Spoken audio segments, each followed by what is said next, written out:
Vamos apresentar o Plano de Gerenciamento de Resíduos de Serviços de Saúde, o PGRSS. Nada mais é do que um documento que orienta qual o gerenciamento e destinação correta de resíduos resultantes do serviço de saúde. Ao entrar no laboratório de bioquímica, é necessário avaliar um mapa de risco. Nessa avaliação é observado os riscos físicos, os riscos ergonômicos, químicos, de acidentes e biológicos. Bom, como que é feita a segregação dentro do laboratório de bioquímica?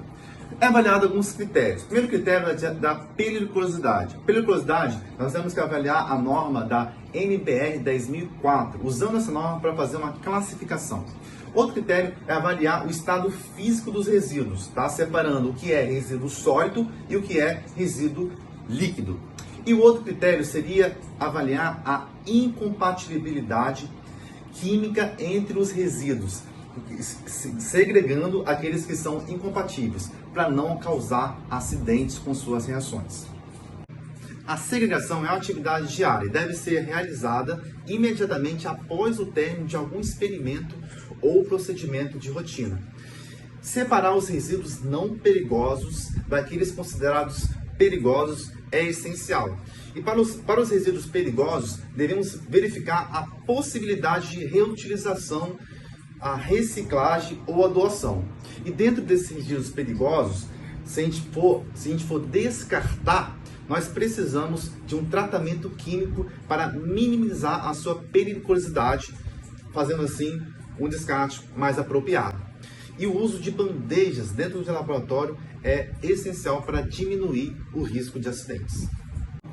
O acondicionamento é o procedimento que coloca os resíduos em recipientes apropriados.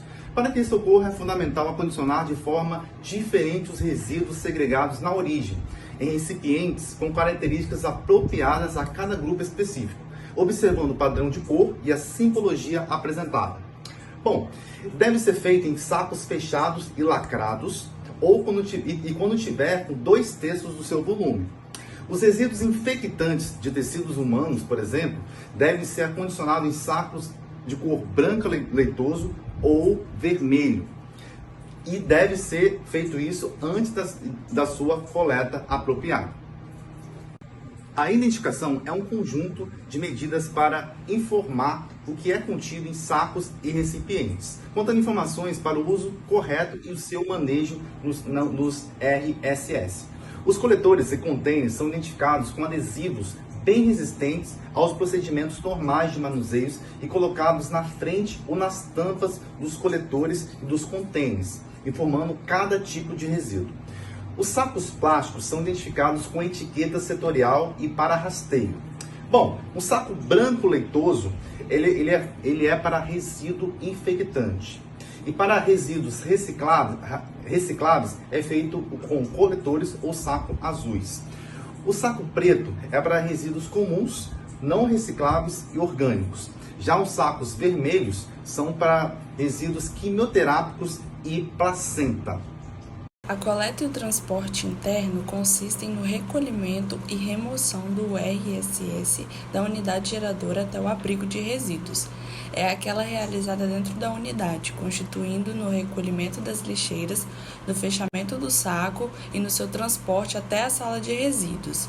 O horário da coleta deve ser programado de forma a minimizar o tempo de permanência dos resíduos nos locais, e o melhor horário prevê a coleta após as horas de maior movimento, para não atrapalhar a rotina dos setores. Para a operação de coleta interna, os carros da coleta devem ter preferencialmente pneus de borracha e estar devidamente identificados com símbolos de risco.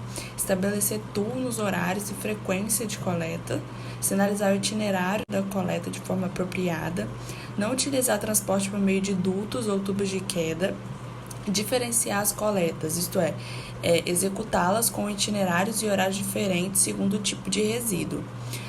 Coletar os resíduos recicláveis de forma separada, fazer a manutenção preventiva dos carros para a coleta interna e higienizá-los ao final de cada coleta. O armazenamento temporário consiste na guarda temporária dos recipientes contendo os resíduos já acondicionados em local próximo aos pontos de geração, visando agilizar a coleta dentro do estabelecimento e otimizar o deslocamento entre os pontos geradores e o ponto destinado à disponibilização para a coleta externa. O armazenamento temporário externo consiste no acondicionamento dos resíduos em abrigo, em recipientes coletores adequados, em ambiente exclusivo e com acesso facilitado para os veículos coletores, no aguardo da realização da etapa da coleta externa. O abrigo de resíduos do Grupo A deve atender os quesitos mínimos de ser constituído de alvenaria, fechado, dotado apenas de aberturas para ventilação teladas que possibilitem uma área mínima de ventilação, ser revestido internamente com material liso, lavável e impermeável, resistente ao tráfego e impacto, ter porta provida de tela de proteção contra roedores, possuir símbolo de identificação em local fácil de visualização, possuir área específica de higienização para limpeza e desinfecção simultânea dos recipientes, coletores e demais equipamentos utilizados no manejo da RSS.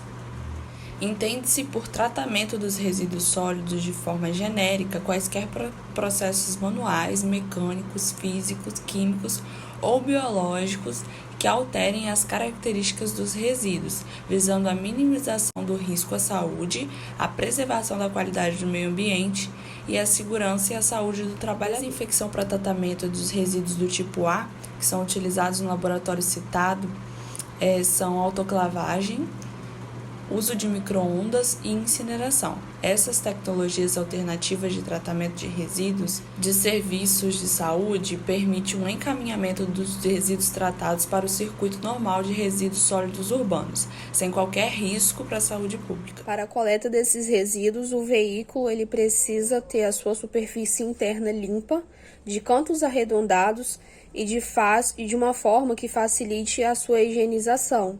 Não ter vazamento de líquidos e sempre que a sua forma de carregamento for manual, esse veículo ele precisa ter uma ventilação adequada.